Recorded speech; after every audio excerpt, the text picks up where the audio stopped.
You talk too much. Most people do. They fill every silence with words. They interrupt to share their thoughts. They wait for their turn to speak instead of truly listening. They believe more talking means more impact, more intelligence, more value. They're wrong. The most powerful communicators speak less, not more. They listen deeply. They observe carefully. They think before speaking. They understand that silence is not empty space to fill but valuable opportunity to learn. Think about the conversations you've had recently. How much did you talk? How much did you listen? Be honest.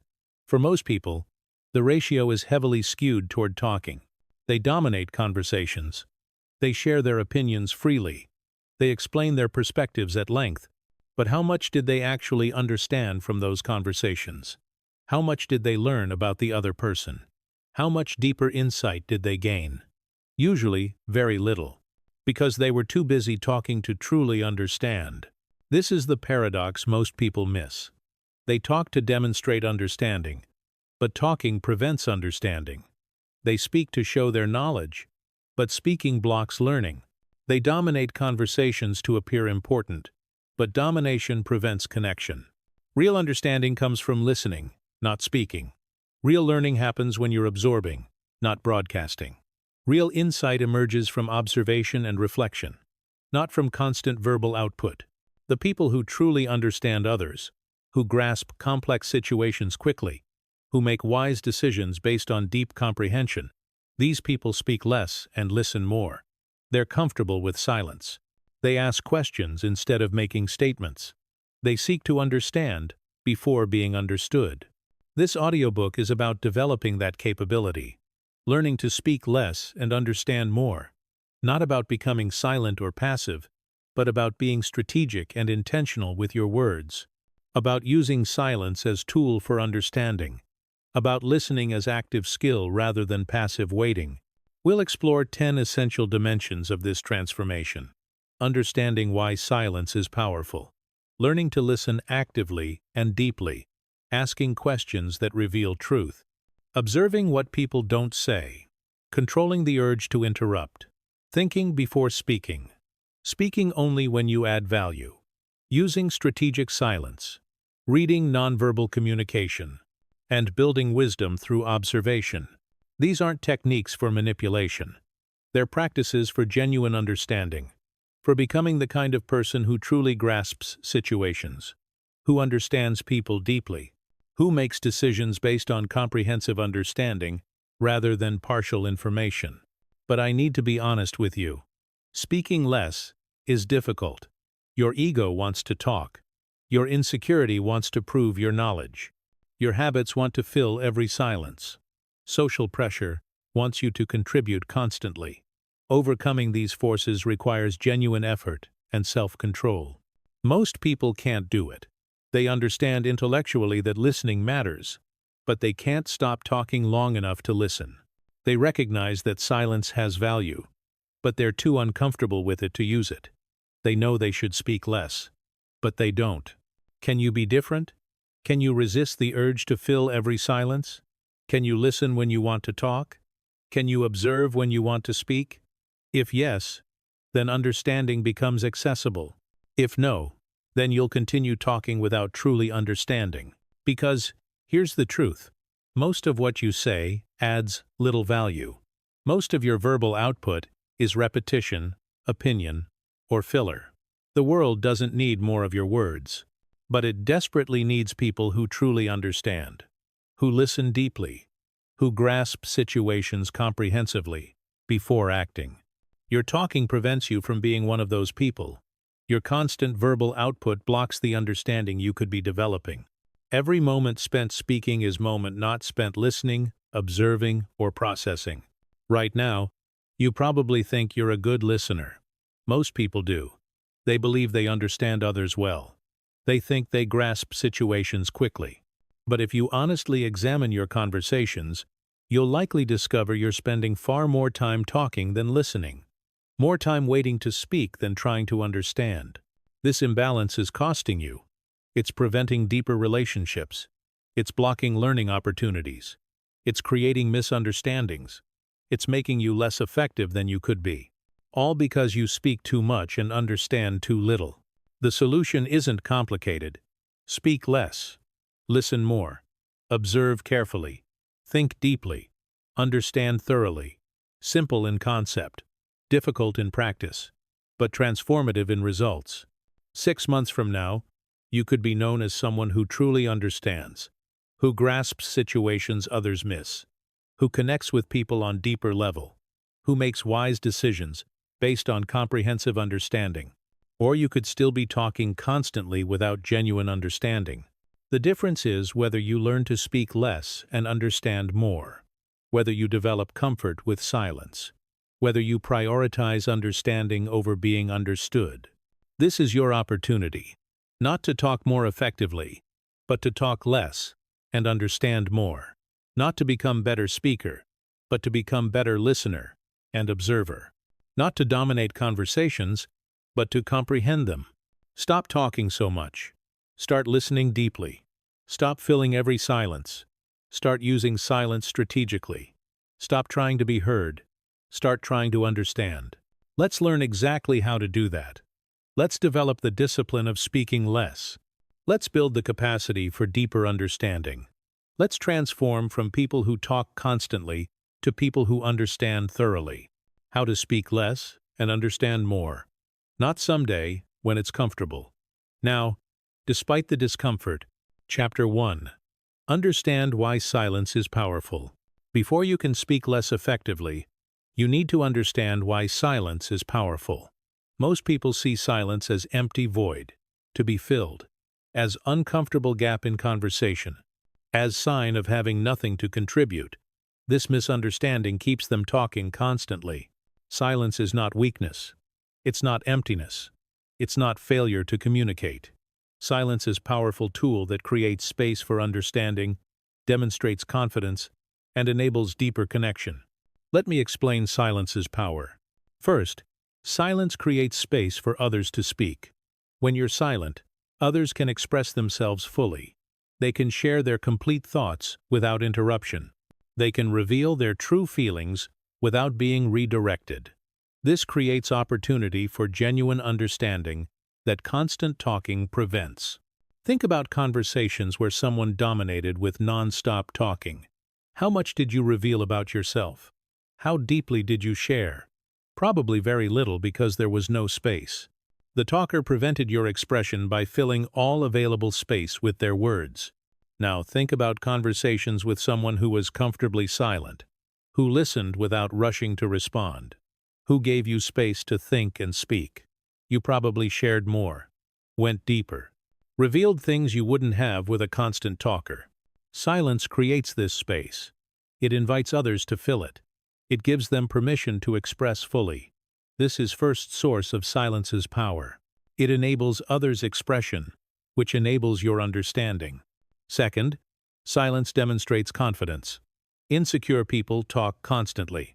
They fill silences to prove their value, to demonstrate knowledge, to avoid appearing ignorant or uncertain. Their constant talking signals insecurity, not confidence. Confident people are comfortable with silence. They don't need to prove anything through constant verbal output. They're secure enough to listen, to not know, to let silence exist without panic. This confidence is attractive and commands respect. When you're comfortable with silence, others perceive you as confident and self-assured. When you're uncomfortable and constantly filling silence, others perceive insecurity. Silence demonstrates strength, not weakness. Third, silence enables processing and understanding. Information comes at you constantly. If you're always talking, when are you processing? When are you thinking about what you heard? When are you integrating new information into your understanding? You're not. You're receiving information, then immediately talking instead of processing. This prevents deep understanding. You have shallow grasp of many things but deep understanding of nothing. Silence creates processing time. When you're quiet, you can think. You can connect new information to existing knowledge. You can recognize patterns. You can develop insights. This processing transforms information into understanding. Fourth, Silence reveals what others are thinking. When you create silence, others often fill it. They keep talking to avoid awkwardness. In doing so, they reveal more than they intended. They share their real thoughts, their underlying concerns, their true motivations. Comfortable silence is powerful questioning technique. Ask question, then be silent. Don't fill the silence. Don't offer suggestions. Don't rephrase question. Just wait. Most people will eventually fill that silence with revealing information. Fifth, silence allows observation. When you're talking, you're focused inward. You're thinking about what to say next. You're monitoring your words. You're not observing the other person's reactions, body language, or emotions. When you're silent, you can observe. You notice facial expressions. You see body language. You perceive emotional shifts. These observations provide understanding that words alone don't convey. Silence enables this observation. Sixth, silence shows respect.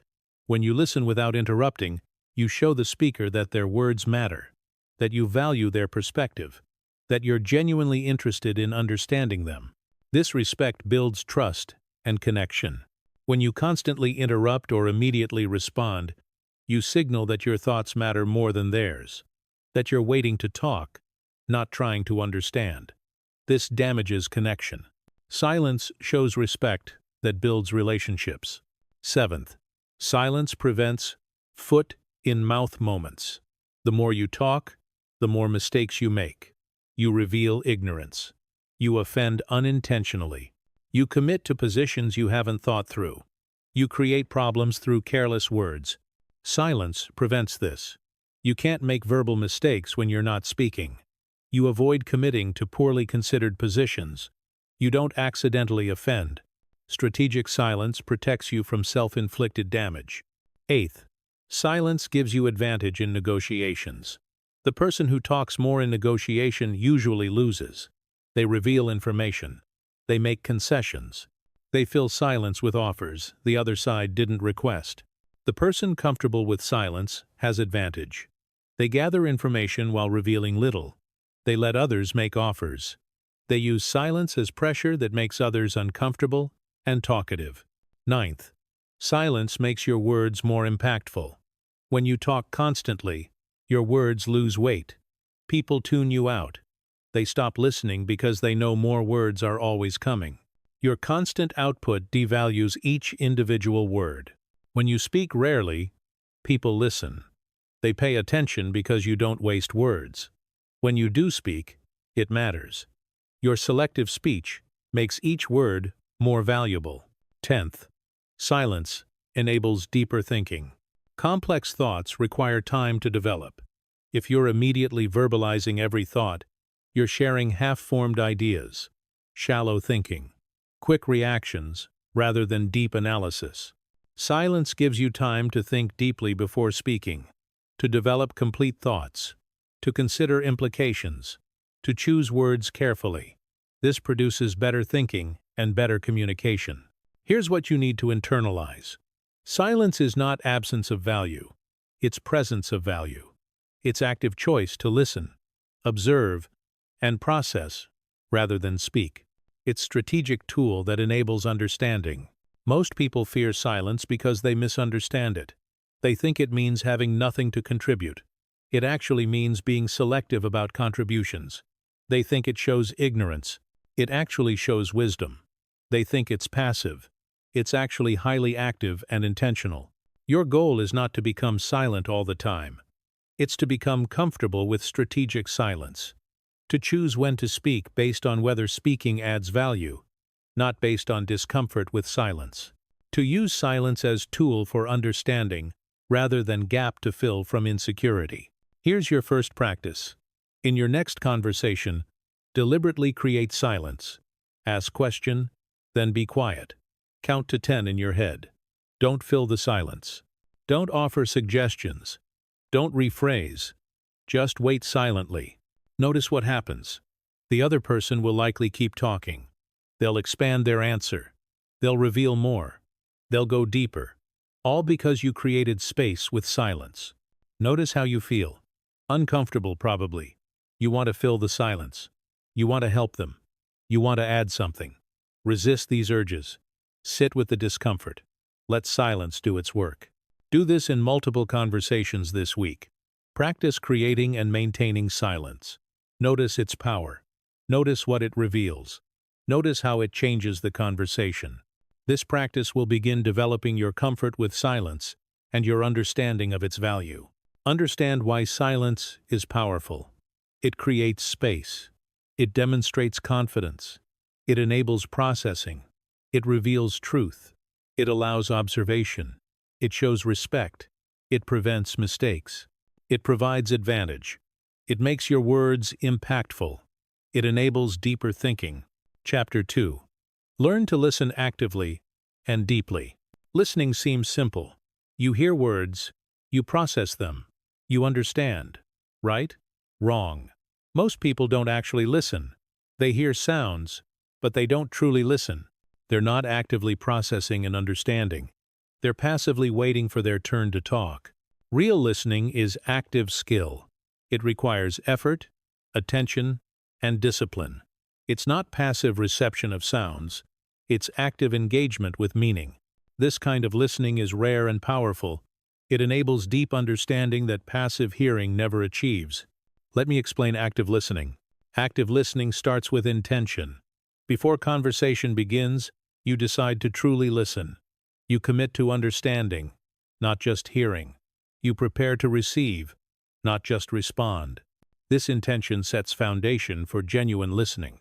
Without this intention, you default to passive mode. You hear words while thinking about your response. You catch general meaning while mentally planning what you'll say. You're physically present but mentally elsewhere. Intention prevents this and creates focus on understanding. Second element is attention. Full attention on the speaker. Not partial attention while also checking phone. Not divided attention while thinking about other things. Complete attention directed at understanding what they're saying. This means eye contact. Body oriented toward them. Phone put away. Other distractions eliminated. Mental focus on their words, not your thoughts. Attention is limited resource. Give it fully to listening, or don't pretend to listen at all. Third element is suspension of judgment. When listening, you're not evaluating whether you agree. You're not preparing counterarguments. You're not deciding if they're right or wrong. You're purely seeking to understand their perspective. Judgment blocks understanding. When you're judging, you're not listening. You're filtering everything through your existing beliefs and deciding how it aligns or conflicts. This prevents you from truly grasping their viewpoint. Suspend judgment while listening. Understanding doesn't require agreement. You can fully understand perspective you completely disagree with, but you can't fully understand while simultaneously judging. Separate understanding from evaluation. Listen first. Evaluate later. Fourth element is listening for meaning, not just words. People communicate on multiple levels. The literal words they say, the emotional content beneath words, the needs or concerns driving their communication, the unspoken assumptions behind their statements. Active listening catches all levels, not just literal words.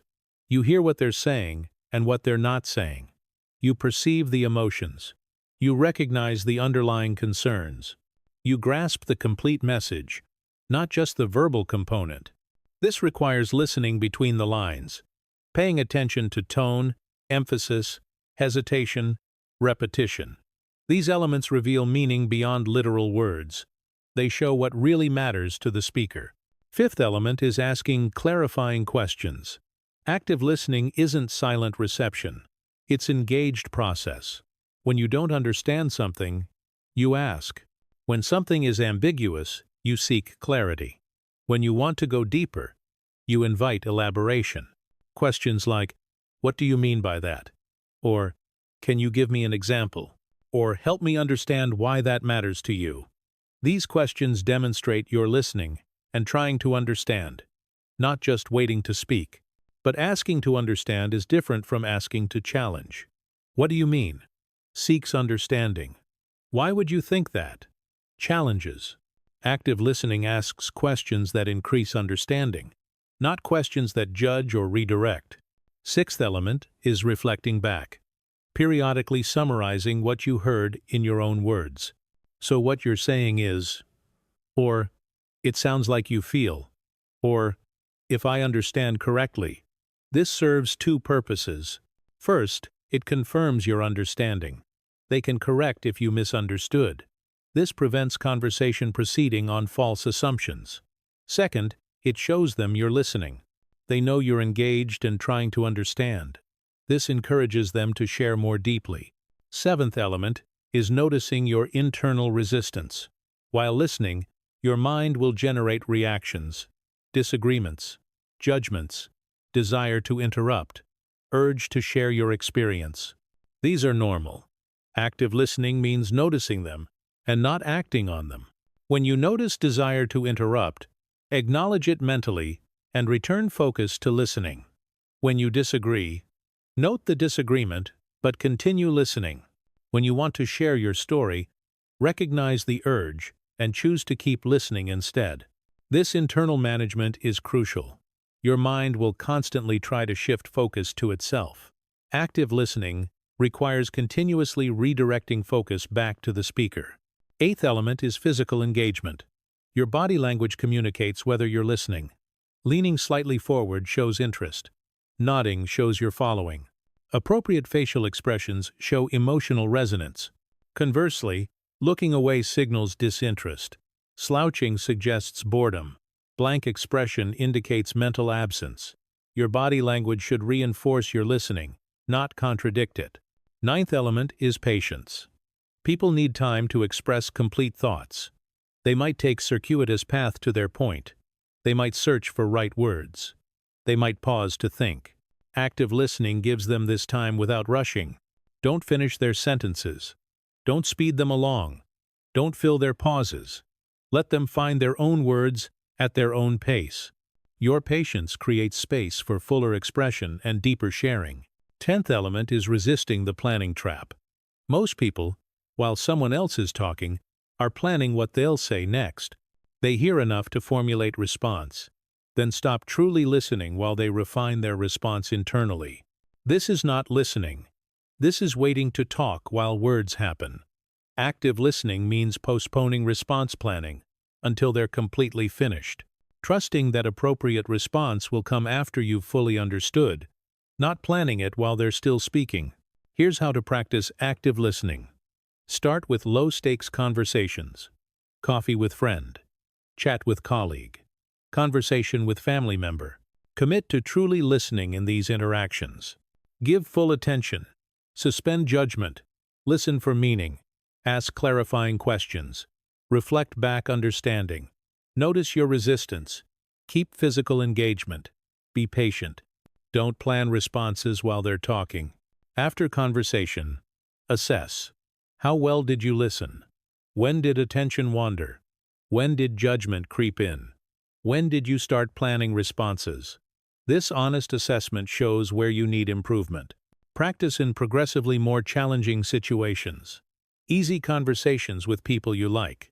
Difficult conversations with people who frustrate you.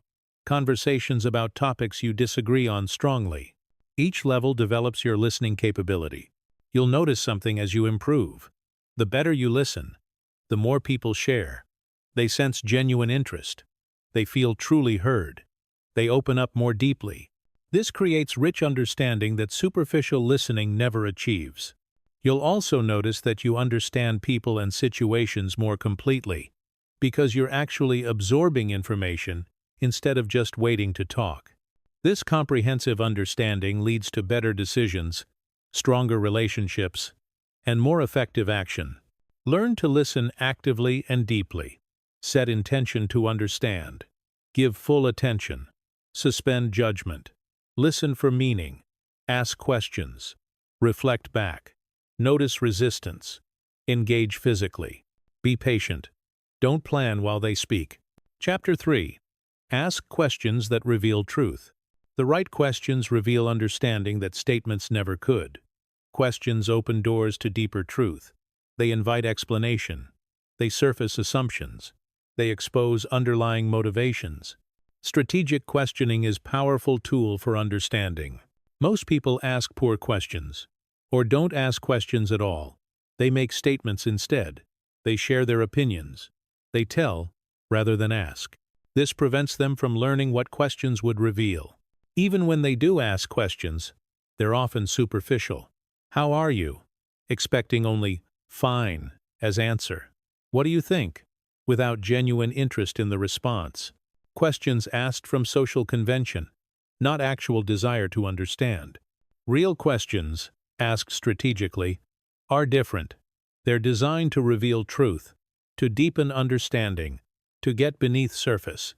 Let me teach you how to ask these kinds of questions. First principle is, ask open questions, not closed ones. Closed questions can be answered with yes or no. Did you like it? Are you done? Will this work? These questions gather minimal information. Open questions invite elaboration. What did you think about it? How is this going? What challenges do you see? These questions create space for detailed responses that reveal much more. Transform your closed questions into open ones. Instead of, "Are you happy with this?" ask, "How do you feel about this?" Instead of, "Did that help?" ask, "What impact did that have?" Open questions consistently reveal more. Second principle is, ask what and how questions more than why questions. Why questions often trigger defensiveness. Why did you do that? Sounds accusatory. Why do you think that? Suggests their thinking is questionable. What and how questions feel less threatening. What led you to that decision? How did you arrive at that conclusion? These gather the same information as why questions, but without the defensive trigger. Third principle is follow the energy. During conversation, notice what topics generate emotional response.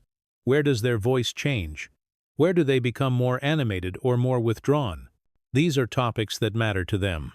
Ask follow-up questions about these high-energy topics. You seem to light up when you mentioned that. Tell me more about it. I noticed you became quieter when we discussed that. What's your concern there? Following energy leads to what's truly important. Fourth principle is ask about feelings, not just facts. Facts tell you what happened. Feelings tell you what it meant to them. Both are important for understanding. What happened in that meeting? Gets facts. How did you feel during that meeting? Gets feelings. What did they say? Gets facts. How did that land for you? Gets feelings. Balance factual and emotional questions for complete understanding. Fifth principle is use the echo technique. Repeat the last few words they said as question. They say, "I'm really struggling with this decision."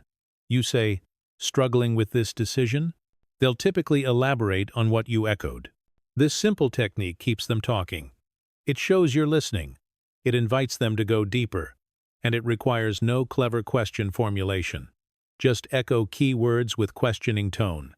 Sixth principle is ask for examples and specifics. General statements often obscure truth. Things are going well might mean anything. Asking for specific examples reveals reality.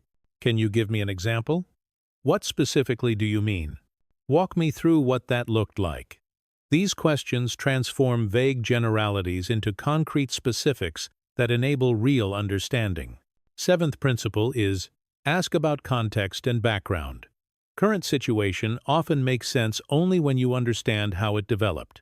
Questions about context reveal this understanding. How did this situation develop? What led to this? What's the history here? These questions surface context that explains current reality. Understanding context is crucial for understanding situation. Eighth principle is ask about constraints and challenges. People often present what they want without revealing what's preventing it. Questions about obstacles reveal these constraints. What's preventing that? What challenges do you face here? What would need to change for that to work? These questions surface the real obstacles, which is often more important than the stated goals. Ninth principle is ask about decision criteria and values. Why people want something is often more revealing than what they want. Questions about values and criteria reveal underlying motivations. What matters most to you in this? How will you decide? What would make this successful in your view? These questions surface the values and criteria driving their thinking. 10th principle is, use silence after questions. Ask question, then be quiet. Don't fill the silence. Don't rephrase question. Don't offer possible answers. Just wait for their response. Most people are uncomfortable with silence after question. They'll fill it, often with more honest, complete answers than they would have given if you'd kept talking. Silence after question is powerful technique. 11th principle is avoid leading questions. Leading questions suggest the answer you want. Don't you think we should do X? Wouldn't Y be better? These aren't really questions. They're statements disguised as questions. True questions are neutral. They don't suggest preferred answer. What approach do you think would work best? What are our options here? Neutral questions gather authentic responses, not responses tailored to what you obviously want to hear. 12th principle is avoid multiple questions. Asking several questions at once confuses. They'll typically answer only one, usually the easiest or last one. You miss answers to other questions. Ask one question at a time. Wait for complete answer. Then ask next question if needed. One question focuses response. Multiple questions scatter it. Here's how to implement strategic questioning. Before important conversation, prepare key questions. What do you need to understand? What questions would reveal that? Write them down. During conversation, ask your prepared questions. But also, stay flexible. Follow interesting threads that emerge. Ask spontaneous questions about topics they raise. After conversation, review what you learned. What did questions reveal? What would you ask differently next time? This reflection improves your questioning over time. Practice in every conversation this week. Ask more questions than you make statements. Ask open questions. Use what and how. Follow energy. Ask about feelings. Request examples. Probe context. Surface constraints. Explore values. Use silence after questions. Track your ratio. How many questions versus statements? Initially, you'll probably find you make far more statements than ask questions. Work to shift this ratio. More questions, fewer statements. You'll discover that strategic questions reveal far more than your statements ever could. Questions open doors to understanding. Statements close them. Questions invite sharing. Statements broadcast. Questions enable learning. Statements demonstrate what you already know. The more you question strategically, the more you understand. The more you understand, the wiser your decisions and stronger your relationships. All from asking better questions and genuinely wanting to know the answers. Ask questions that reveal truth. Ask open questions. Use what and how. Follow energy. Probe feelings. Request examples. Surface context. Explore constraints. Understand values. Use silence. Avoid leading questions. Ask one at a time. Chapter 4. Observe what people don't say. Words tell you some truth, but what people don't say often reveals more than what they do say. Their omissions, their topics they avoid, their questions they dodge, their areas they gloss over. These silences and avoidances reveal truth that words might conceal. Most people focus only on what's said. They listen to words and take them at face value. They miss the equally important information in what's not said. This makes their understanding incomplete, sometimes fundamentally wrong. Sophisticated understanding requires attention to both. What's said and what's not said. What's emphasized and what's avoided. What's detailed and what's glossed over. The complete picture emerges only from both. Let me teach you how to observe what people don't say. First, notice topics they avoid. In conversation, certain topics might logically come up but don't. They're relevant but unmentioned. These avoided topics are often most revealing. Someone talking about new job mentions the role, the company, the salary, but never mentions their manager or team. This omission is significant. It likely indicates problem in that area they don't want to discuss. Someone describing relationship emphasizes shared interests and attraction, but never mentions trust or emotional connection. The omission suggests these elements are absent or problematic. Pay attention to expected topics that don't appear. Their absence is information, often more valuable than what's actually said. Second, notice questions they don't ask. Expected questions that go unasked reveal their concerns or assumptions. Someone interviewing for a job who never asks about expectations or success criteria probably doesn't think much about performance. Someone entering business partnership who doesn't ask about decision-making probably assumes they'll control it or doesn't care about it. Unasked questions reveal blind spots, assumptions, or deliberately avoided topics. All valuable information for understanding. Third, notice what they gloss over. They might mention something briefly, then quickly move on. This quick treatment of potentially important topic suggests discomfort or desire to minimize it. They mention past job but immediately pivot to talking about current one. The rushed treatment suggests something problematic about the past job they don't want to discuss. They mention disagreement but quickly emphasize it's resolved. The glossing suggests it's actually not resolved or resolved unsatisfactorily. When something gets mentioned but quickly passed over, that's worth noting, often more worth exploring than topics they elaborate on willingly. Fourth, notice emotional flatness on certain topics. People generally show emotion when discussing things that matter to them. Enthusiasm for positives, frustration for problems, energy for important topics. When topic that should be emotionally charged produces flat, neutral response, that's significant. They should be excited about wedding planning but speak about it flatly. Something's wrong.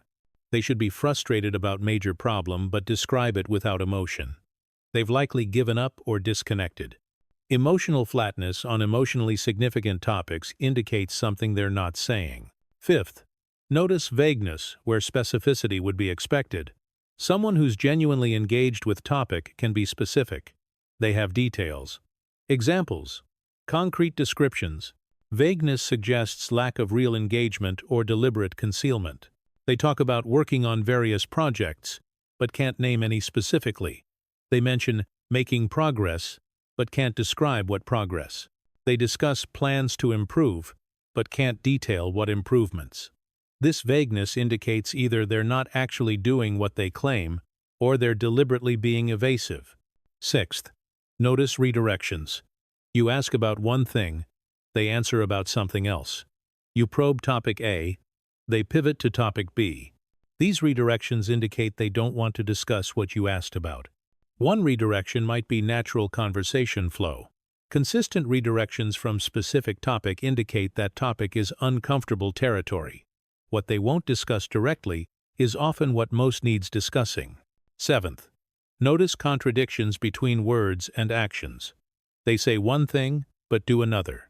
The actions reveal truth more reliably than words. They say family is priority but work constantly and never mention family activities. The stated priority contradicts revealed priority. They claim to value your input but never implement any suggestions. They say they're committed, but their actions show minimal investment. Words lie easily. Actions reveal truth. Contradictions between them show you're being told what they think you want to hear, not what's true. Eighth, notice contradictions between statements. They say one thing now that contradicts what they said earlier. Maybe they don't remember earlier statement. Or maybe they're tailoring messages to different audiences. They tell you project is going great. You hear them tell someone else they're concerned about it. The contradiction reveals that at least one statement is untrue, possibly both. Truth is likely somewhere between, but definitely not what they told you. Ninth, notice absence of detail in areas where detail should exist. If something really happened or really matters, they can provide details. They remember specifics. They can describe it richly.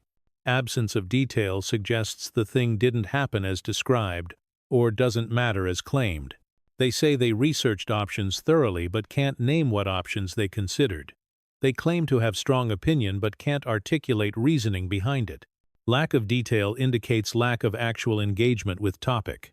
10th, notice body language inconsistent with words. They say they're fine but their body is tense. They claim to be excited but their expression is flat. They agree enthusiastically, but their body pulls back. Body language is harder to control than words. It often reveals what words conceal. When body and words conflict, trust the body. It's showing truth that words are hiding. Here's how to practice observing what's not said.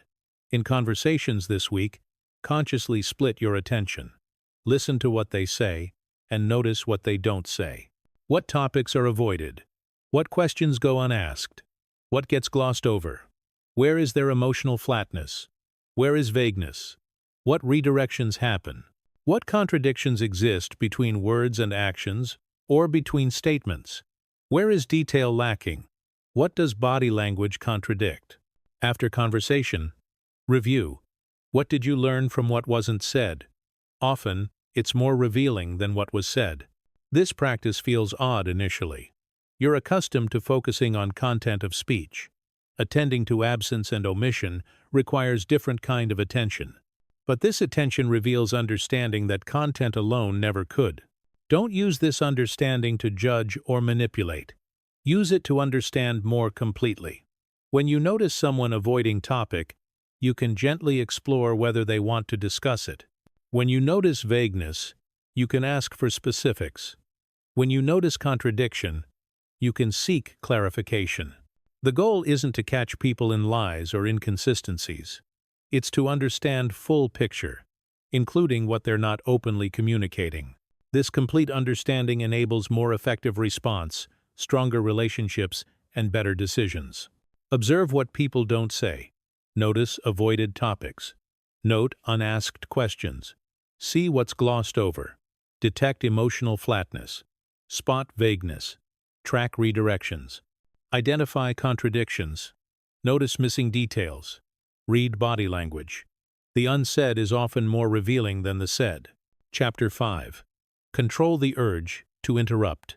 Interrupting is epidemic. Most people interrupt constantly. They cut others off mid-sentence. They finish others' sentences. They redirect conversation before person has finished their thought. They believe they're contributing helpfully. They're actually preventing understanding and damaging relationships. Every interruption says, "What I have to say is more important than what you're saying." It communicates disrespect, impatience, and self-centeredness. It prevents complete expression and blocks deep understanding. It's verbal violence that destroys conversational flow. Yet most people don't even realize they interrupt. They think they're engaging in normal conversation. They believe interrupting shows enthusiasm or helpfulness. They're unaware of damage they create with constant cutting off. Controlling interruption urge is crucial for speaking less and understanding more. You can't understand if you're interrupting. You can't grasp complete thought if you cut it off halfway. You can't build deep connection if you're constantly preventing expression. Let me help you control this urge. First, understand why you interrupt. Most interruption comes from 3 sources. Excitement that makes you want to share related thought immediately. Desire to demonstrate knowledge by finishing someone's sentence or adding information. Or impatience with their pace or path to their point. Identify your primary interruption trigger. Do you interrupt when excited? When trying to prove knowledge? When impatient? Knowing your trigger helps you manage it. Second, recognize interruption for what it is. It's not contribution. It's not helpful engagement. It's self-centered behavior that prioritizes your speech over their expression. It demonstrates that you care more about being heard than hearing them. This recognition is important. You might have justified interruption as helpful. I was just trying to help them find the word. I was adding relevant information. These justifications obscure truth. You were interrupting. Honesty about this enables change. Third, commit to letting people finish complete thoughts. Complete thought means they've reached natural endpoint. They've made their point. They've finished their sentence. Not when you think you know what they'll say. Not when you have related thought. When they've actually finished. This means waiting even when you're eager to speak. Even when you think you can add value. Even when they're taking longer than you'd like. Letting them finish shows respect and ensures you understand their complete thought, not just the beginning you heard before interrupting. Fourth, Use physical cues to remind yourself not to interrupt. Some people find it helpful to keep hands in lap or on table and resist speaking until hands naturally want to move. Or take deep breath when feeling urged to interrupt. Or count to 3 before responding. Physical cue interrupts automatic urge to speak. Experiment with different cues. Find what helps you pause the interruption impulse long enough to let them finish. Fifth, keep notes instead of interrupting. When you have thought related to what they're saying, briefly note it instead of interrupting to share it. This captures your thought so you don't forget it while also letting them continue uninterrupted. After they finish, you can reference your note if it's still relevant. Often you'll find it's no longer necessary. The complete thought they shared after where you would have interrupted addressed your concern or made your addition unnecessary. Sixth, practice the 3-second rule. When they pause, wait 3 full seconds before speaking. Count them. 1001, 1002, 1003. Then respond. This ensures they're truly finished, not just pausing to think or breathe. It prevents you from cutting them off during natural pause, and it creates brief processing time before you respond. 3 seconds feels longer than it is, especially to a person eager to speak, but it's short enough not to create awkward gap while long enough to ensure they've finished. Seventh, apologize when you do interrupt.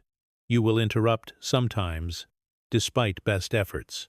When you notice, apologize immediately. Sorry, I interrupted. Please continue. Then actually, let them continue. Don't apologize and immediately do it again. Apologizing acknowledges the interruption and reinforces your commitment to not interrupting. It also raises your awareness of when you're doing it, which helps you do it less over time. Eighth, accept that you might miss your chance to share your thought. If you wait for them to finish, conversation might move on. Your related thought might no longer fit. You might not get to share it. This is okay. Not every thought you have needs to be shared. Not every addition you could make needs to be made. The conversation doesn't need all your input. Accepting that you might not get to share every thought reduces pressure to interrupt to ensure you get your point in. Ninth, notice when interruption is welcomed versus unwelcome. With some very close people in very casual settings, interruption is normal part of conversational style. Both people do it. Neither minds. Flow continues despite interruptions. This is different from interrupting someone trying to share something important, or interrupting in professional setting, or interrupting when you're supposed to be listening. Context matters. Develop sensitivity to when interruption is part of casual flow versus when it's damaging intrusion. 10th, understand the cost of interrupting. Short term, you get to share your thought immediately. Long term, you damage relationship, prevent understanding, and build reputation as poor listener. The cost far exceeds the benefit. People remember chronic interrupters. They avoid sharing important things with them. They keep conversations superficial. They stop trying to be heard because they know they'll be cut off. Your interrupting creates these costs. Understanding this helps motivate the effort to stop. Here's your practice for this week. In every conversation, consciously work to not interrupt. Notice the urge. Use your physical cue. Take notes instead of interrupting. Wait 3 seconds after pauses. Apologize when you slip. Count your interruptions daily. How many times did you interrupt? Your goal is to reduce this number progressively, from many to several, to few to rare. You'll notice something as you interrupt less. People share more with you. They express more completely. They trust you more with important information. They appreciate your listening. These benefits reinforce your commitment to not interrupting.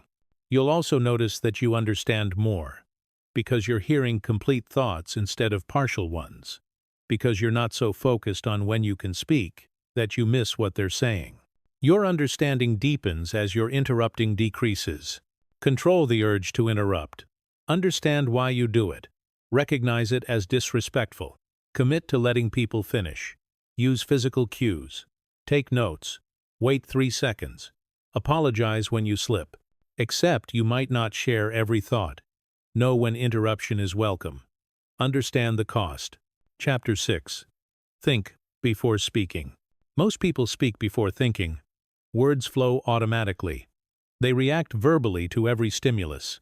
They share every thought as it arises.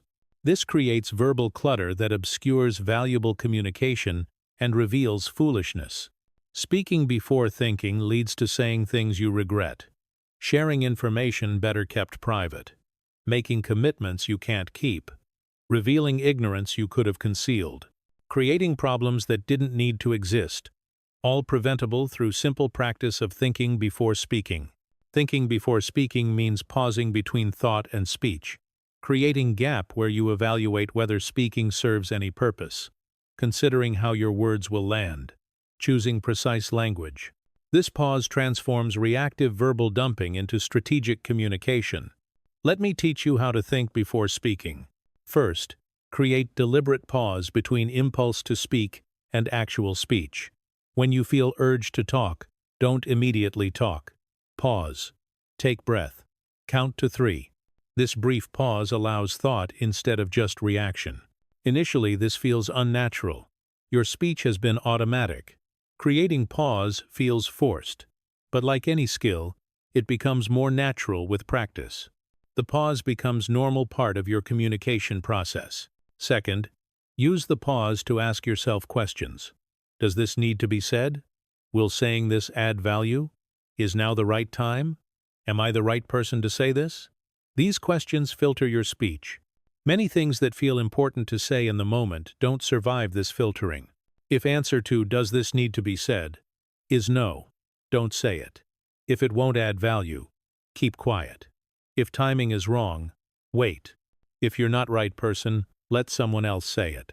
This simple filtering eliminates enormous verbal waste. Third, consider your purpose in speaking. Why do you want to say this? To help someone? To share information? To solve problem? Or to prove you're smart? To get attention? To fill silence? To hear yourself talk? If purpose is ego-driven rather than value-driven, probably best to stay quiet. Speak to add value, not to feel important. When purpose is clear and valuable, speaking makes sense.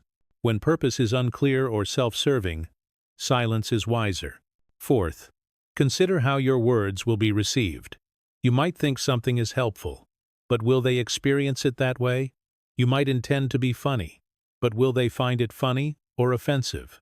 Think about your audience, their current emotional state, their likely interpretation, their possible reactions. This consideration helps you choose words that will be received as intended rather than misunderstood or hurtful. Fifth, choose your words carefully. Don't just blurt first words that come to mind. Select words that accurately express what you mean. Words that are precise rather than vague.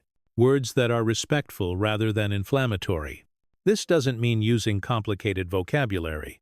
It means choosing words thoughtfully. "I disagree" is clearer than "I'm not sure that's right." "I'm frustrated" is more honest than "I'm fine." Careful word choice prevents misunderstanding. Sixth, consider whether you're about to repeat yourself. Many people say the same thing multiple times in different words. They make point, then restate it, then say it again from different angle. This verbal repetition adds no value and wastes listeners' time. If you've already said something, don't say it again, unless asked to clarify. Trust that they heard you the first time.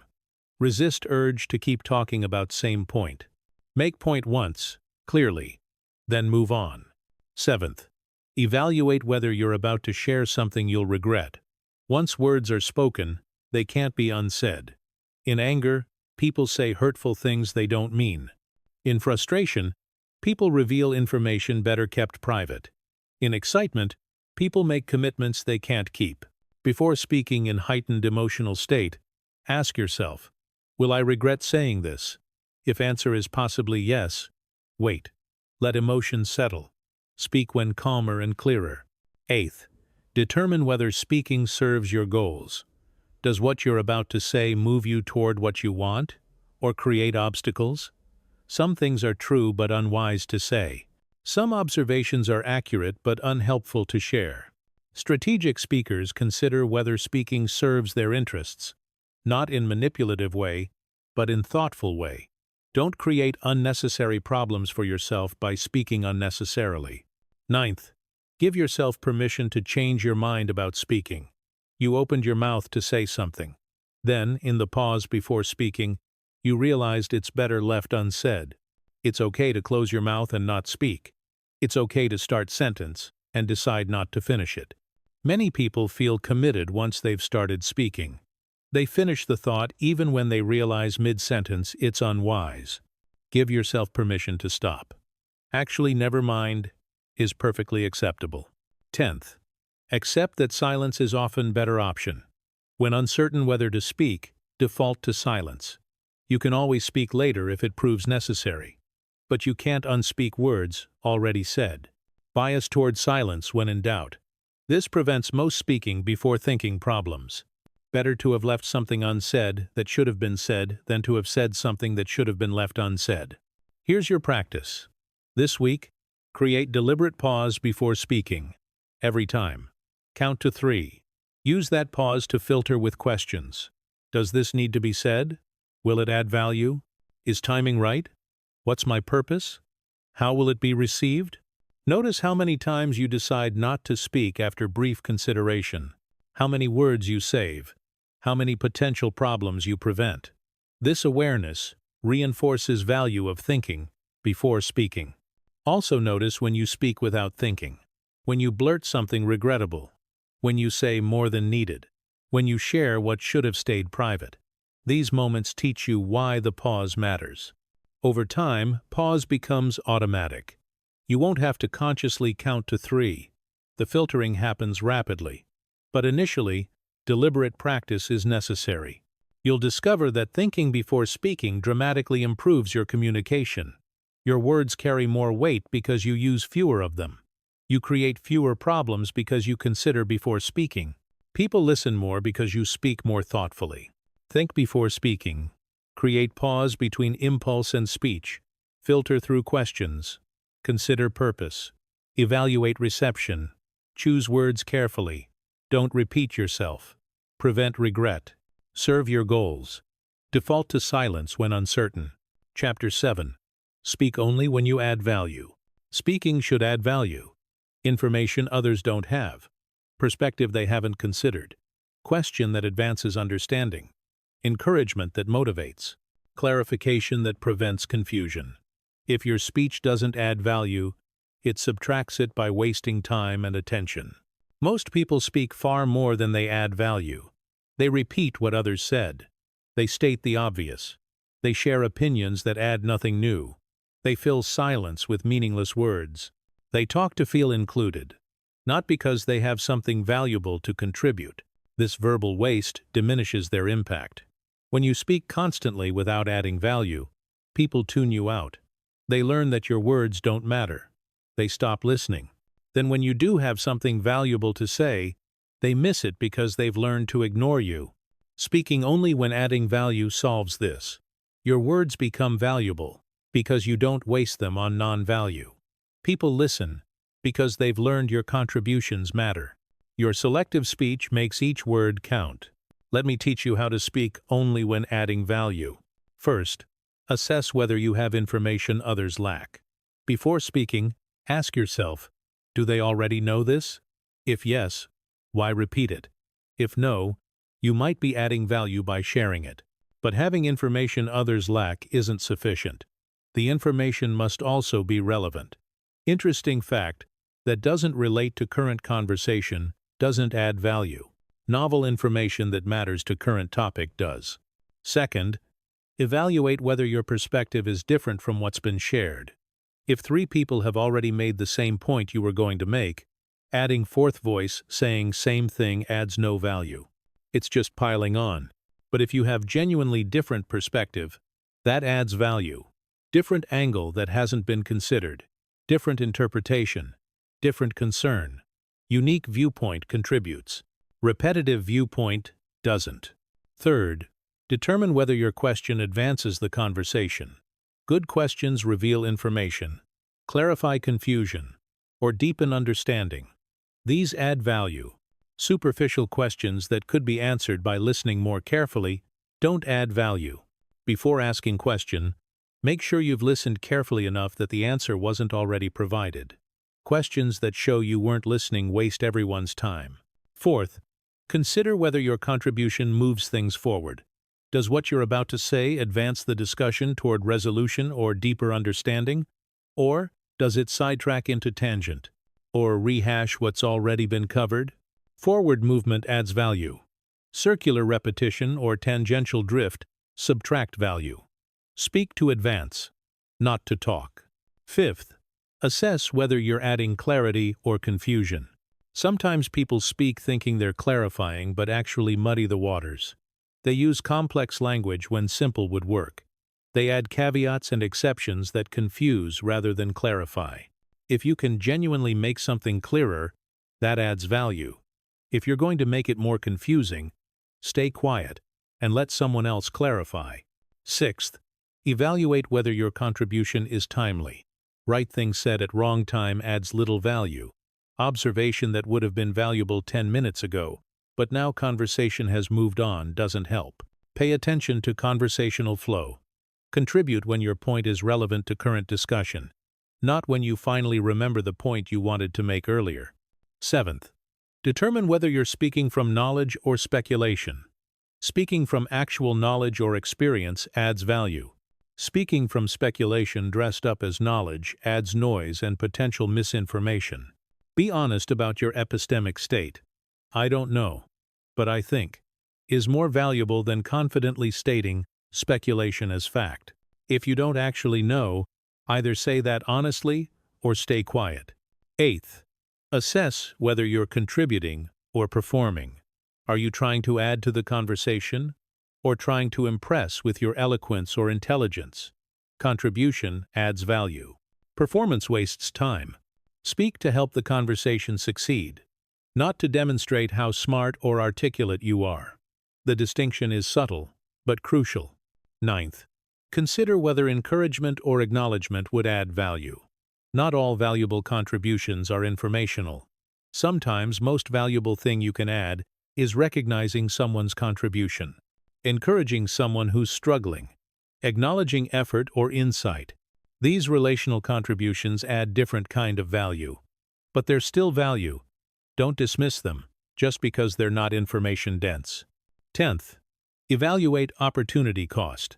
Even if what you want to say has some value, is there better use of the limited time available? In meeting with constrained time, speaking about minor point prevents others from addressing major ones. Consider not just whether your contribution has value, but whether the time it takes is best spent on your contribution versus other possible uses. Here's what speaking only when adding value looks like in practice. In typical hour-long meeting, you might speak 3 or 4 times instead of 20. But each contribution matters. Each moves things forward. Each adds information, perspective, question, or clarity. People listen when you speak because they've learned you don't speak unless it matters. Your limited speech gives each instance impact. Compare to person who speaks constantly. They share every thought, state the obvious repeatedly, offer opinions on everything. After a while, people stop listening. There's too much verbal noise to separate valuable from valueless. Here's your practice. This week, before speaking in any conversation or meeting, ask yourself, does this add value? Be honest. If answer is clearly yes, speak.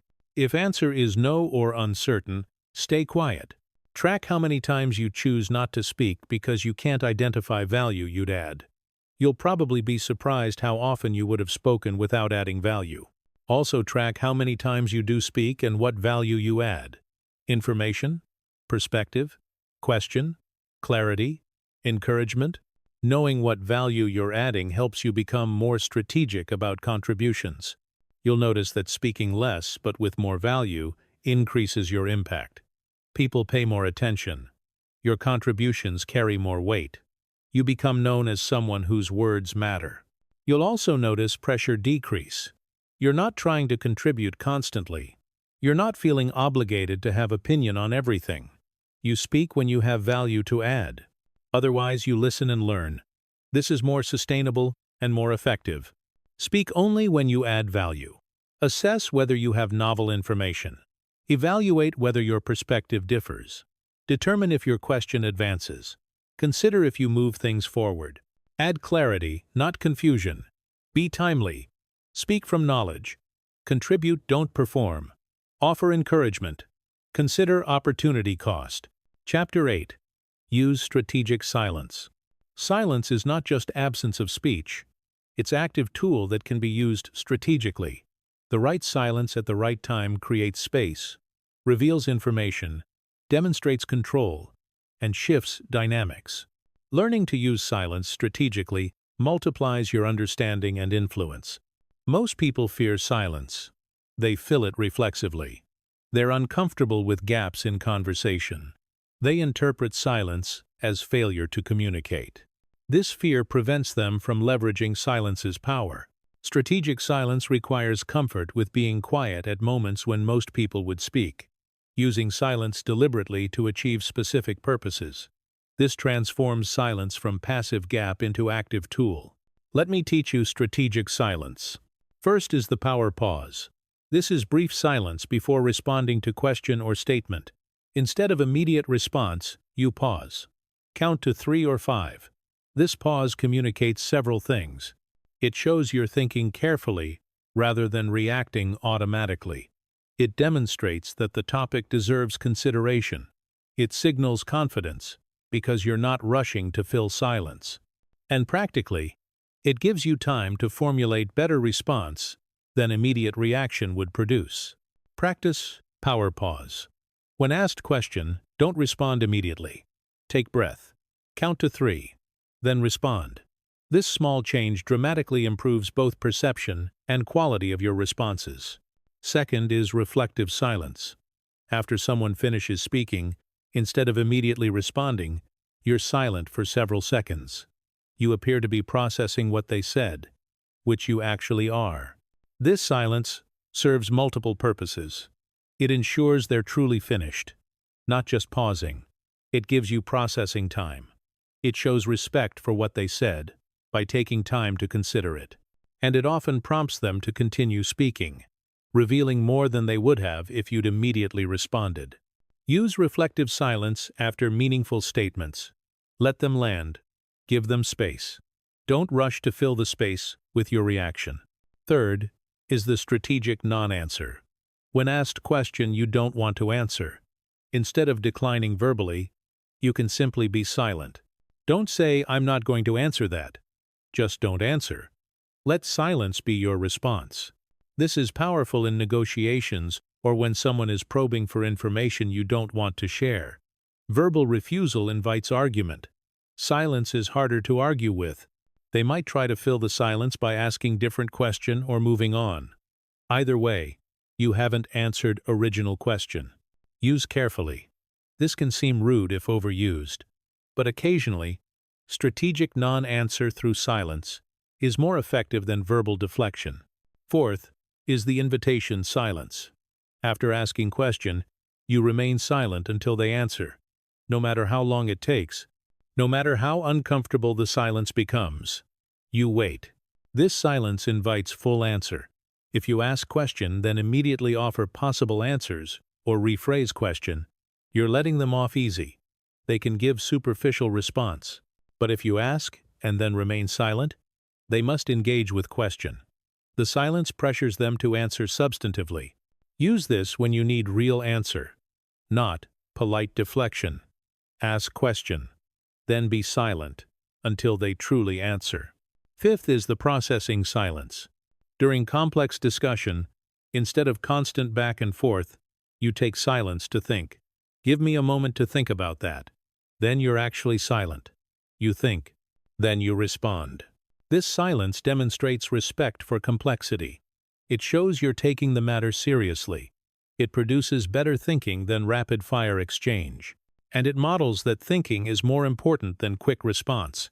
Don't be afraid to ask for silence to think. It makes you seem more thoughtful, not less competent. Sixth is the diplomatic silence. When you disagree but see no value in expressing disagreement, silence is diplomatic option. You don't affirm. You don't agree. You're just silent. This allows you to avoid conflict without compromising your position. Someone states opinion you disagree with. You could argue, or you could be silent. Your silence neither agrees nor argues. It simply allows their statement to pass without your engagement. Use when disagreement would create conflict without resolution. Strategic silence preserves relationship while avoiding false agreement. Seventh is the listening silence. This is sustained silence while someone shares important information. You're not waiting for your turn. You're not planning response. You're purely listening. Your silence creates space for them to express fully. This silence is active, not passive. You're engaged through attention, eye contact, body language. But you're not speaking. Your silence communicates, "This is your time to speak. I'm here to listen." Use whenever someone needs to be heard. Your listening silence gives them that space. Eighth is the power dynamic silence. In negotiation or conflict, comfortable silence demonstrates strength. You make your point. Then you're silent. You don't explain, justify, or elaborate. Your silence communicates confidence in what you said, and willingness to let it stand without reinforcement. Person who keeps talking after making their point signals insecurity. Person who makes point and then remains silent demonstrates confidence. This subtle difference shifts power dynamics. Make your point clearly and completely. Then, stop. Let silence do the rest. Ninth is the de-escalation silence. When conversation becomes heated, instead of matching their intensity, you become silent. Your silence creates space for their emotion without adding fuel. They might be yelling or upset. You remain silent, not cold or dismissive, just quiet. Often, your silence helps them de-escalate. They can't maintain intensity when you're not matching it. Use when you recognize escalation happening. Your silence can prevent further escalation better than more words could. 10th is the concluding silence. When conversation is complete, resist urge to add final words. Let it end in silence. Don't recap. Don't add last thought. Don't fill the ending with pleasantries. Let meaningful conversation end meaningfully, in silence. This silence gives weight to what was said. It allows it to settle. It prevents diluting important conversation with trivial conclusion. Here's your practice. This week, deliberately use each type of strategic silence at least once. Use power pause before responding. Practice reflective silence. Try strategic non-answer. Employ invitation silence. Take processing silence. Use diplomatic silence. Give listening silence. Demonstrate power dynamic silence. Practice de-escalation silence. Allow concluding silence. Notice the effects. How does silence change conversational dynamics? How do people respond? What do you learn from using silence actively rather than filling it reflexively? You'll discover that strategic silence is a powerful communication tool, often more powerful than words. It creates space, reveals information, demonstrates confidence, and shifts dynamics in ways speaking cannot. Use strategic silence. Power pause before responding. Reflect silently. Don't answer strategically. Invite with silence. Take time to process. Be diplomatically silent. Listen silently. Use silence for power dynamics. De-escalate through silence. End meaningfully in silence. Chapter 9. Read nonverbal communication. Most communication is nonverbal. Body language, facial expressions, tone of voice, physical distance, gestures, eye contact, posture. These nonverbal elements convey more meaning than words alone. Yet most people focus only on words and miss the richer nonverbal communication happening simultaneously. Reading nonverbal communication enables understanding beyond what people say. You see what they really feel versus what they claim to feel. You detect discomfort they're trying to hide. You recognize interest they're not expressing verbally. This deeper reading dramatically improves your understanding. But you can only read nonverbal communication when you're not talking. When you're speaking, you're focused on your words. When you're listening and observing, you can see the full nonverbal landscape. This is another reason to speak less and understand more. Let me teach you to read nonverbal communication. First, establish baseline. People have individual baseline behaviors. Some people naturally make lots of eye contact. Others don't. Some gesture frequently. Others are still. Some smile often. Others have neutral expression as default. You need to observe baseline before you can recognize deviations that signal something. Deviation from baseline is what's meaningful, not the absolute behavior. Spend first few minutes of interaction observing their baseline. How much eye contact is normal for them? How animated are they typically? What's their default facial expression? This baseline becomes reference point for detecting changes. Second, watch for consistency between verbal and nonverbal. When someone says they're fine, while their body is tense and their voice is tight, there's inconsistency. The nonverbal truth is they're not fine. They might not want to discuss it, but they're not fine. When verbal and nonverbal align, you can trust the message. When they conflict, trust the nonverbal. It's harder to control and more honest. Third, notice facial expressions, especially micro-expressions. These brief, involuntary facial expressions reveal genuine emotion before conscious control can mask it. Flash of anger, moment of fear, quick disgust. These micro-expressions happen in fraction of second but reveal truth. You can't catch every micro-expression, but with practice, you notice more. They tell you what someone really feels in moment before they compose their facial expression to show what they want you to see. Fourth, read eye behavior. Where people look tells you things. Looking away during difficult topic might indicate discomfort or dishonesty. Looking down might show shame or submission. Looking directly at you shows engagement, confidence, or challenge depending on context. Pupils dilate with interest and attraction. Rapid blinking can indicate stress. Prolonged eye contact can show intimacy or aggression. Eyes closed during conversation might indicate blocking out information or trying to concentrate. Don't overinterpret single eye behavior, but patterns tell you something about their internal state. Fifth, observe body orientation and posture. Body leaning toward you shows interest. Leaning away suggests discomfort or disinterest. Open posture with uncrossed arms and legs shows receptivity. Closed posture with crossed arms or legs can indicate defensiveness or discomfort. Slouching might show low energy or disinterest. Upright posture indicates alertness and engagement. Turning body away, even while face is toward you, suggests desire to leave. Sixth, watch hand gestures. Expressive gesturing can indicate enthusiasm and engagement. Hands held still might show restraint or discomfort. Hands near face, especially covering mouth, can suggest discomfort with what's being said. Fidgeting indicates nervous energy or discomfort. Still hands suggest calm or control. Sudden cessation of normal gesturing can indicate they're hiding something or being careful. Seventh, notice voice qualities beyond words. Tone, pitch, volume, pace, all convey meaning.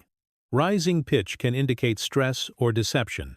Lowered volume might show uncertainty or shame. Increased pace suggests excitement or anxiety. Slowed pace might indicate careful consideration or difficulty.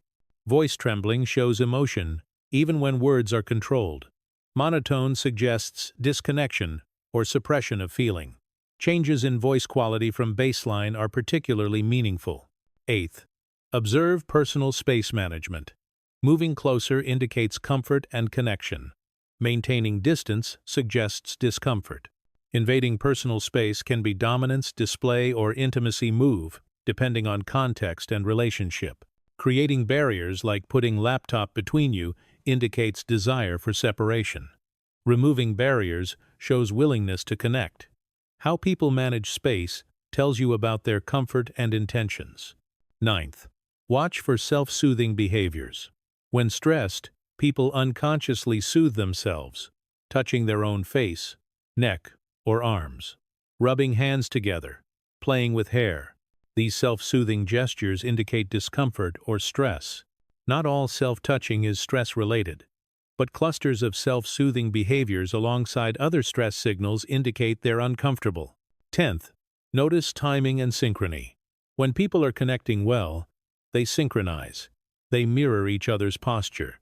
They match speaking pace. They nod at same moments. This synchrony indicates rapport. Lack of synchrony suggests disconnect. If you're leaning in and they're leaning back, you're not in sync. If you're animated and they're still, there's disconnect. Mismatched energy levels indicate misalignment. Here's how to practice reading nonverbal communication. In conversations this week, deliberately reduce your talking and increase your observing. Watch people's nonverbal behavior while they speak. Notice their baseline. Watch for verbal-nonverbal consistency. Catch micro-expressions when you can. Read their eyes. Observe posture and orientation. Watch hand gestures. Listen to voice qualities. Notice space management. Spot self-soothing.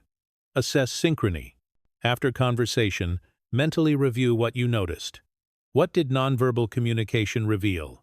Did it match or contradict verbal content? What did you learn from observing that listening alone wouldn't have told you? Don't announce your observations. Don't say, "I notice you're tense," or "Your body language shows you're uncomfortable."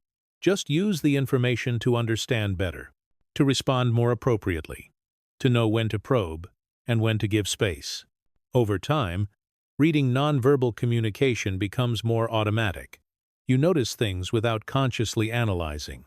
This gives you richer understanding of every interaction. You see beneath surface to genuine emotional state and true reactions. But again, this only works when you're not talking. When you're speaking, you can't observe carefully. This is why speaking less enables understanding more. Silence and observation reveal what speaking and waiting to speak cannot. Read nonverbal communication. Establish baseline. Watch for consistency. Notice facial expressions.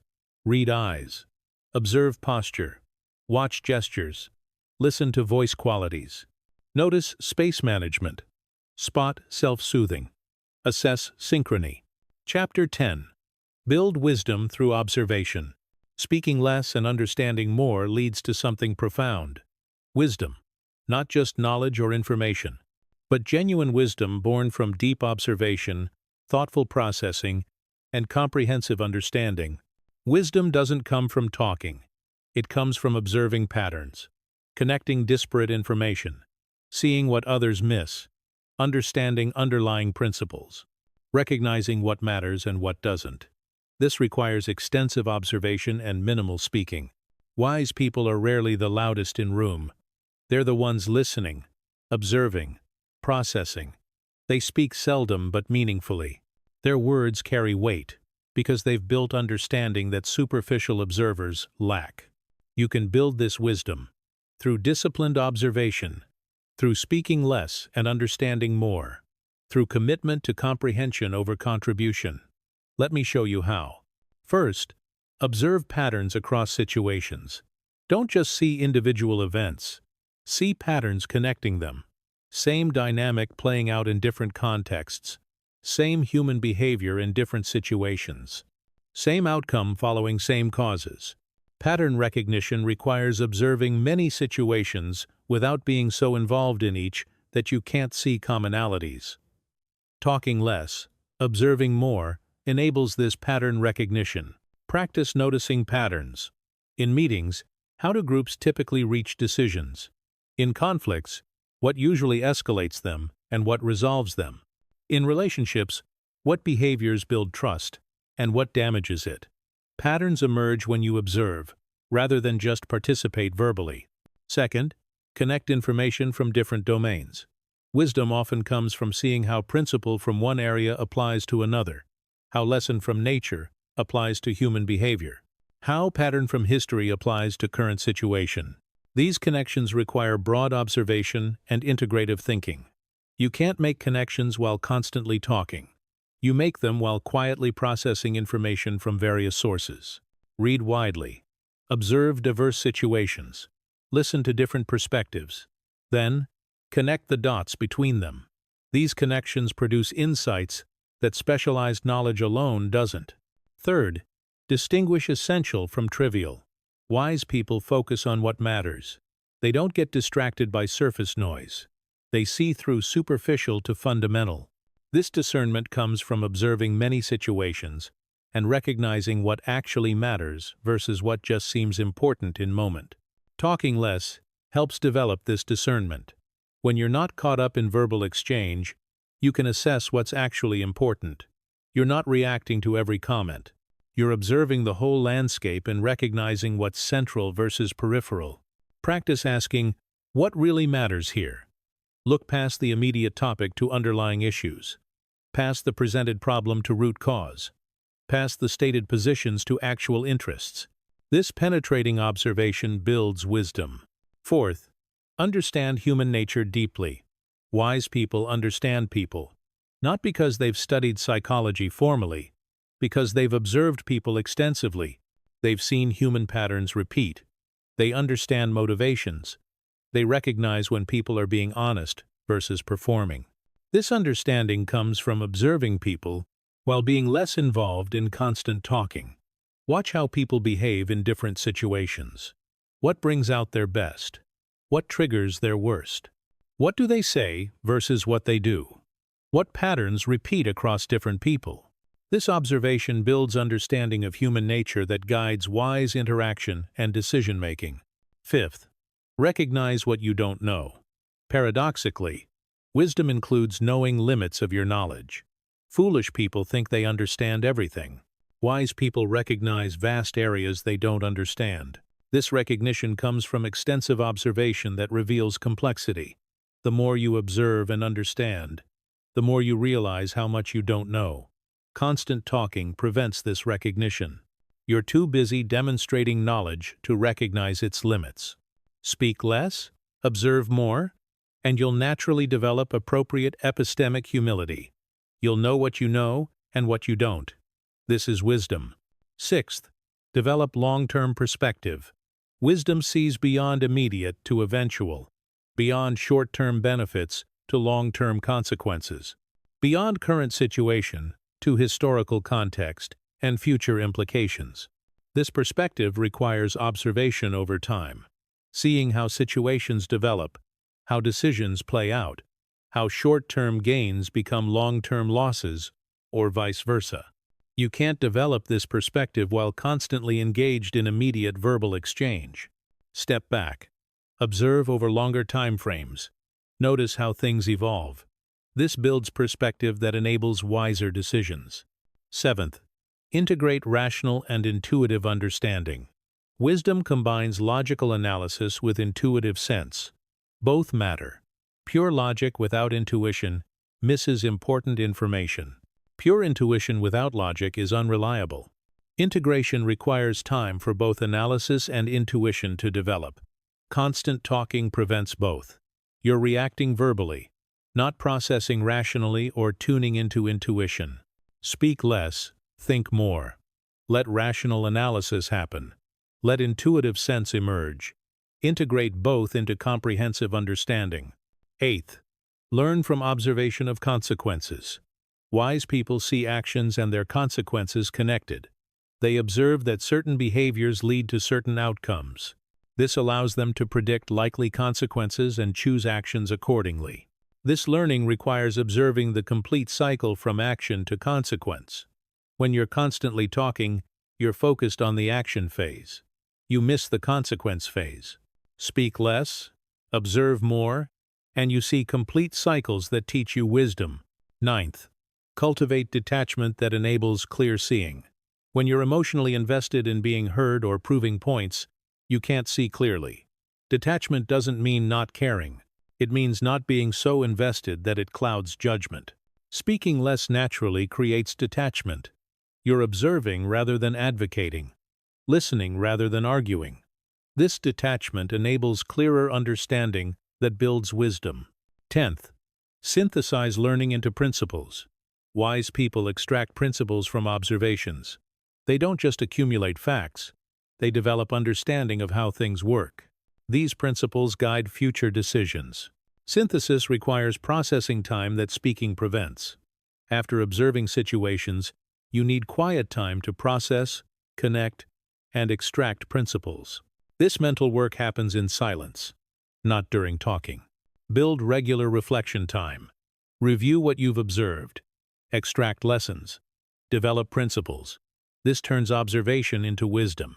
Here's comprehensive practice for building wisdom. Commit to speaking significantly less for next 3 months. In meetings, speak perhaps quarter as much as you normally would. In conversations, ask questions and listen far more than you share opinions. Use the time freed from talking to observe. Watch patterns. Notice human behavior. See consequences. Connect information. Distinguish essential from trivial. Recognize what you don't know. Develop perspective. Schedule weekly reflection time. Review the week's observations. What patterns emerged? What connections did you notice? What did you learn about people? About situations? About yourself? Extract principles from observations. After 3 months of this practice, assess. Has your understanding deepened?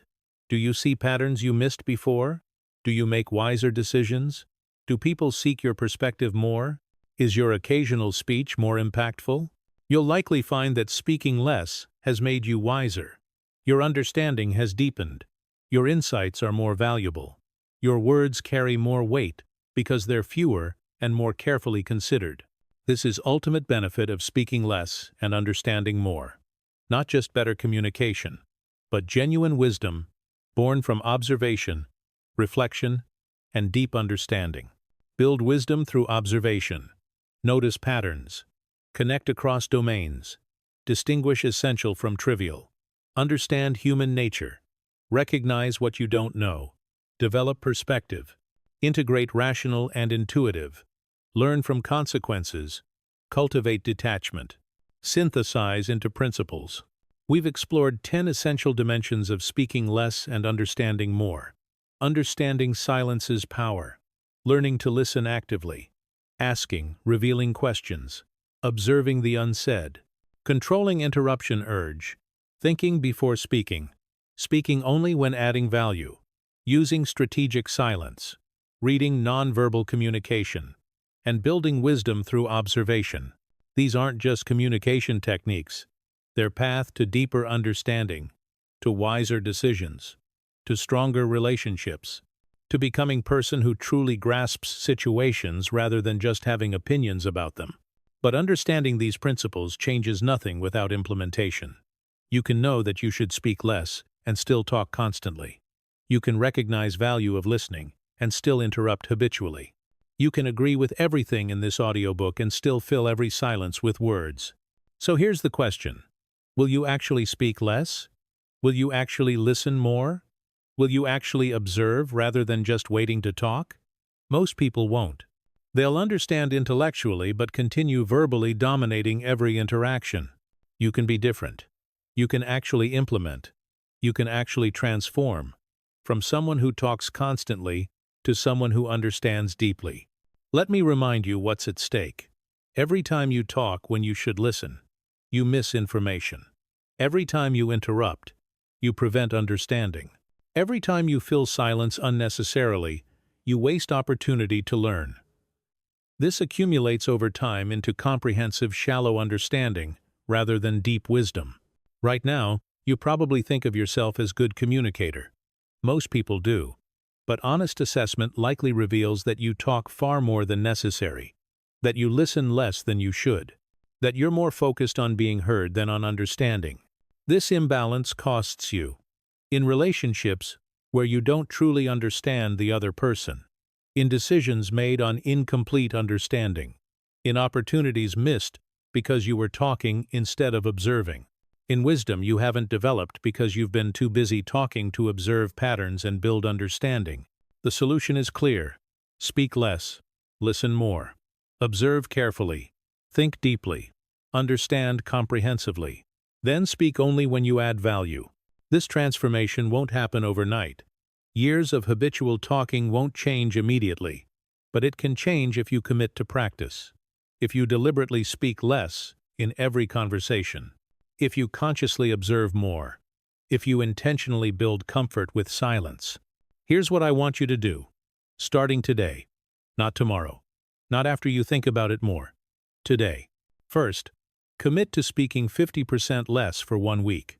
In every conversation, meeting, or interaction, aim to speak half as much as you normally would. This creates immediate space for listening and observing. Second, practice one skill from each chapter daily. Today, use strategic silence. Tomorrow, focus on not interrupting. Next day, work on thinking before speaking. Rotate through skills, practicing each deliberately. Third, track your talk-listen ratio daily. Estimate what percentage of conversation time you spent talking versus listening. Most people will discover they talk 70 to 80% of time. Work to shift toward listening 70 to 80%. Fourth, notice what you learn when you speak less. What do you understand that you would have missed if you'd been talking? What patterns do you notice from observation? What do people reveal when you give them space? Fifth, assess after 1 week. Has speaking less improved your understanding? Do you feel wiser? Do people respond to you differently? Are your words more impactful when you do speak? After 1 week, commit to another week, then another. After a month of deliberate practice, speaking less will feel more natural. You'll be more comfortable with silence. You'll listen more instinctively. You'll think before speaking automatically. After 3 months, you'll be transformed. From person who talks constantly to person who understands deeply. From person who fills silences to person who uses them strategically. From person whose words have lost weight through overuse to person whose selective speech carries real impact. But this only happens if you start, if you actually implement, if you do the uncomfortable work of speaking less despite every urge to talk. Let me tell you what will happen if you don't implement. 3 months will pass. 6 months will pass. You'll still be talking too much, still interrupting, still missing what observation would reveal, still lacking the deep understanding that comes from speaking less and observing more. You'll have the same shallow grasp of situations, the same surface-level relationships, the same poor decisions from incomplete understanding. Nothing will change except you'll be 3 or 6 months older. The gap between these two futures is implementation. Actually speaking less. Actually listening more. Actually practicing the skills in this audiobook instead of just understanding them intellectually. Your verbal dominance is costing you understanding. Your constant talking is preventing wisdom. Your discomfort with silence is blocking learning. This continues until you change it. The people who truly understand situations are those who observe them carefully. The people who build genuine wisdom are those who reflect deeply. The people whose words carry real weight are those who speak seldom and meaningfully. The people who develop strong relationships are those who listen more than they talk. You can become one of these people, not through natural gift or special talent, through disciplined practice of speaking less and understanding more, through choosing observation over verbal output, through valuing comprehension over contribution. Stop talking so much. Stop filling every silence. Stop interrupting. Stop speaking before thinking. Stop adding verbal noise. These behaviors prevent the understanding you claim to seek. Start listening deeply. Start observing carefully. Start thinking before speaking. Start speaking only when adding value. Start building wisdom through observation. These practices enable genuine understanding. The choice is yours. Continue as you are, talking constantly without deep understanding, or transform through speaking less and understanding more. But choose consciously. Choose deliberately. And if you choose transformation, choose it today. Start implementing today. Speak less today. Listen more today. Observe today. Not someday when it's comfortable. Today, despite discomfort. That's how change happens. Through action taken now, not intention for later. Speak less. Understand more. Build wisdom through observation. Let your words carry weight through rarity. Let your understanding deepen through silence. The wisdom of restraint is speaking less and understanding more. Not someday. Now. Begin.